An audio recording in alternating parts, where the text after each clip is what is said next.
बताइए सर, आज का जो प्रदर्शन। आज जैसा कि पूरे देश में हाहाकार मचा हुआ है, देश की पार्लियामेंट में देश आज़ाद होने के बाद पहली बार 150 के करीब सांसदों का निलंबन होना ये एक बड़ा ही दुर्भाग्यपूर्ण है। और इस तरह से हमारे देश के प्रधानमंत्री मोदी जी तानाशाही रवैया अपनाए हुए हैं, उसी के बारे में आज पूरे देश में इंडिया गठबंधन का एक ये ऐलान हुआ था कि हम सब मुख्यालयों के ऊपर यहाँ धरना प्रदर्शन करेंगे, ज्ञापन देंगे। उसी कड़ी में आज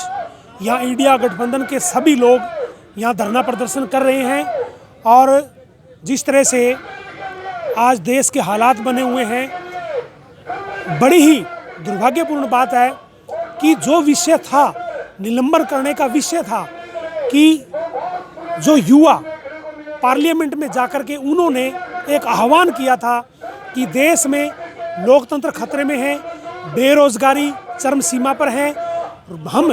बेरोजगार लोग त्राही त्राही कर रहे हैं, वो एक संदेश था। उस संदेश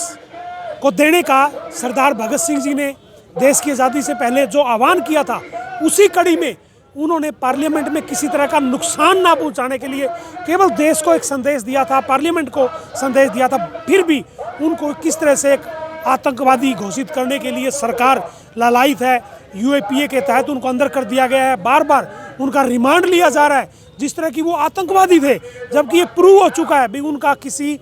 पार्टी विशेष से कोई संबंध नहीं था, किसी अलग संगठन से कोई संबंध नहीं था। केवल वो देश की आवाज़ को बुलंद करने के लिए वो पार्लियामेंट में घुसे थे। और किस तरह से ये एक रवैया अपनाया गया और सीआरपीसी आईपीसी में किस तरह से एक संशोधन करके पूरी की पूरी आईपीसी के साथ किस तरह छेड़खानी की जा रही है। ये भारतीय जनता पार्टी चाहती है कि कानून नाम की कोई चीज़ ना रहे, संविधान हमारा बिल्कुल रहे ना, हमारे मुताबिक आरएसएस का जो एजेंडा है उसके मुताबिक एक संविधान बने और ये लोकतंत्र बिल्कुल ख़त्म हो जाए। और जिस तरह से कुछ देशों में एक